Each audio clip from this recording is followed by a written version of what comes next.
प्रभू येशू ख्रिस्ताच्या नावामध्ये पुन्हा एक फार आपणा सर्वांना पास्टर सुधीर गोखलेचा ख्रिस्तामध्ये प्रेमपूर्वक सलाम. प्रियजनांनो, आजच्या या सकाळी आपण देवाच्या वचनातून काही गोष्टी शिकत असताना, देवाचं गौरव करत असताना प्रियजनांनो, आपण आजच्या मननासाठी इफिसकरास पत्र 13वा अध्याय 14वे वचन पाहणार आहोत. ते असं म्हणतं, 14 आणि 15 वचन.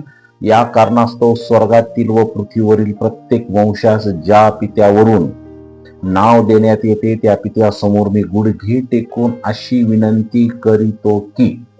प्रियजनांनो, या वचनातला मुख्य भाग आहे की गुडघे टेकून प्रार्थना करणे. पित्यापुढे गुडघे टेकणारे जीवन आपलं आहे का? आम्ही नॉमिनली प्रार्थना करत आहोत का गुडघे टेकून प्रार्थना करत आहोत? प्रार्थनेचे वेगवेगळे प्रकार आहेत, परंतु बायबलनं नेहमी गुडघे टेकून प्रार्थना करण्याला आणि डोळे बंद करून प्रार्थना करण्याला महत्व दिलेलं आहे. प्रियजनांनो, पित्यापुढे गुडघे टेकणारं जीवन जर आपल्याला असलं तर आपल्याला मोठे लाभ आहेत. प्रेषित पाऊल या वचनामध्ये आपल्याला प्रार्थनेचे एक खोल गुपित शिकवत आहे. तो म्हणतो, मी पित्यापुढे गुडघे टेकतो.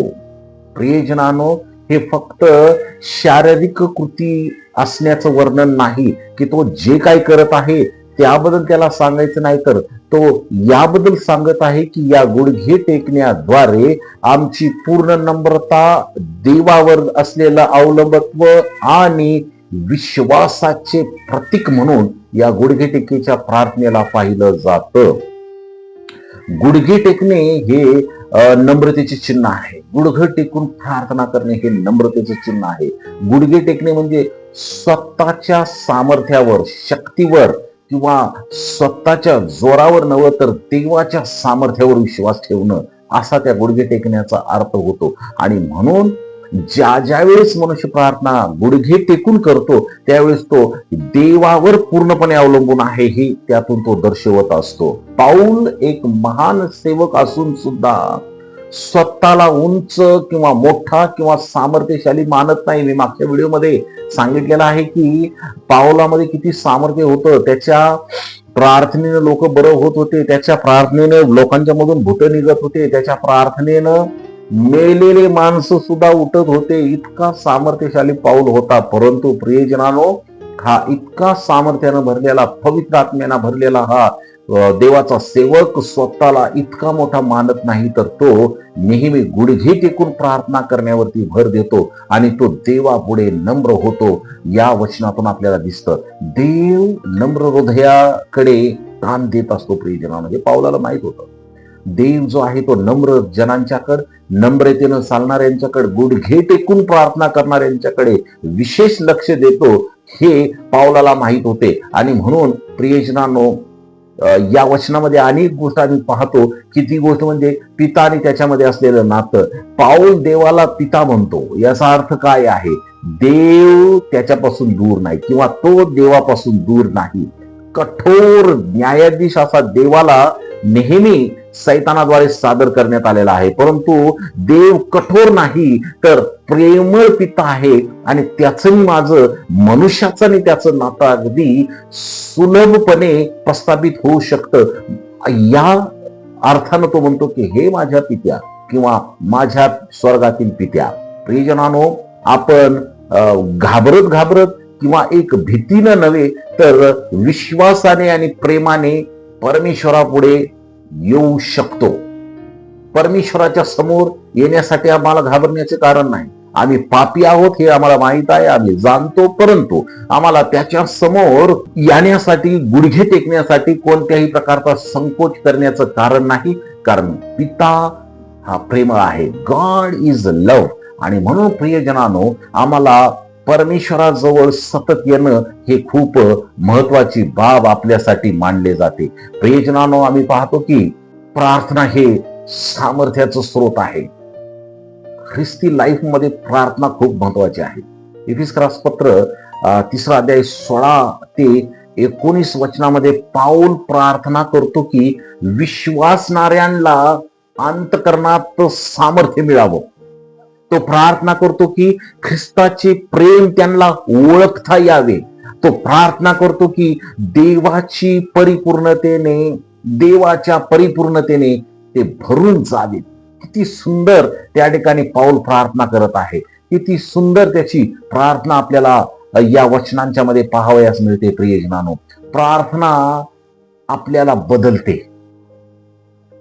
परिस्थिती बदलण्याच्या अगोदर प्रार्थना माणसाचं जीवन बदलते. आणि म्हणून प्रार्थना ही खूप सामर्थ्यशाली आणि प्रभावी आहे. देवाशी बोलणं आहे, देवाशी नातं जोडणं आहे, परमेश्वरासंगती चालणं आहे. म्हणून आमच्या जीवनामध्ये प्रार्थना फक्त नॉमिनली प्रार्थना नको. आमच्या रोजच्या प्रार्थना नुसत्या पाठ झालेल्या प्रार्थना आहेत. हे माझ्या स्वर्गातील बापा अमकं तमकं या सगळ्या पाठांतराच्या प्रार्थना बंद करा. पाठांतराची प्रार्थना या आम्हाला आमची ओळख करून देतात की आम्ही प्रार्थनेमध्ये किती कमजोर आहे. आणि म्हणून पाठांतराची प्रार्थना नको, तर देवा संगतीची बोलण्याची आणि गुडघे टेकून नम्रतेची प्रार्थना आमच्या जीवनात रोज असली पाहिजे. प्रियजनानो, आम्ही पाहतो की आज आपण पुन्हा पुढे गुडघे टेकतो. पाऊल या ठिकाणी या वचनात परमेश्वरासमोर त्याच्या पित्यासमोर गुडघे टेकत आहे. आम्ही विश्वासक या नात्यानं पुन्हा पुढे गुडघे टेकतो. आमच्या समस्यांच्या पुढे आम्ही गुडघे टेकतो काय? आम्हाला वाटत असणाऱ्या भीती समोर आम्ही गुडघे टेकतो काय? कोणी मोठ्या बड्या माणसांच्या समोर आम्ही आमचे गुडघे टेकतो काय? नम्र होतो काय? का स्वर्गातील पित्यापुढे आम्ही गुडघे टेकतो? खूप महत्वाचा प्रश्न आहे. आमच्याकडे असणाऱ्या अपॉर्च्युनिटी समोर आम्ही गुडघे टेकतो काय? आम्हाला मिळालेल्या हुद्द्यांच्या समोर आम्ही गुडघे टेकतो काय? आम्ही कोणासमोर गुडघे टेकत आहे? रोज सकाळ संध्याकाळ दुपार आम्ही परमेश्वरासमोर गुडघे टेकले पाहिजे. जेव्हा आपण पित्यापुढे गुडघे टेकतो प्रियजनानो, तेव्हा आपण आत्मिक सामर्थ्याने हर एक गोष्टीसाठी उभे राहत असतो.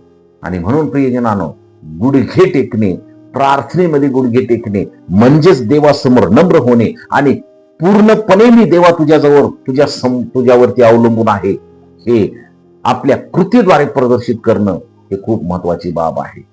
म्हणून प्रियजनांनो, आमची प्रार्थना असली पाहिजे की स्वर्गीय पित्या, आज आम्ही तुझ्या समोर तुझ्या पुढे नम्रपणे येत आहोत. आमच्या जीवनात तुझं सामर्थ्य, तुझे प्रेम आणि तुझी इच्छा सतत पूर्ण होऊ दे. आम्हाला प्रार्थनेचे जीवन जगायला शिकव आणि आम्हाला तुझ्या संगतीत चालायला शिकव. अशा प्रार्थना आमच्या रोज असल्या पाहिजे प्रियजनांनो. आणि या प्रार्थनेद्वारे आम्ही सामर्थ्यानं भरून जाणार आहोत. जशी पावलानं गुडघे टेकून प्रार्थना केली, प्रियजनांनो आम्ही देखील गुडघे टेकून प्रार्थना करूया. सोमवारच्या धड्याच्या भागामध्ये सुद्धा या वचनाचं उदाहरण देण्यात आलेलं आहे. आणि म्हणून देवाशी संबंध जोडायचा असेल तर आम्ही नम्र असलं पाहिजे आणि लोकांशी सुद्धा संबंध जोडायचा असेल तरी देखील आम्ही नम्र असलं पाहिजे. म्हणजे आमच्या मंडळांच्या मध्ये ऐक्यता राहील, कुटुंबामध्ये ऐक्यता राहील आणि ज्यांच्या संगती आमचा संबंध येईल त्यांच्या संगती आमची ऐक्यता राहील जर आम्ही सर्व बाबतीत नम्र असू. तर देवा धडा शिकण्यासाठी आणि हा संदेश समजण्यासाठी तुम्हाला सहाय्य करू. आमेन.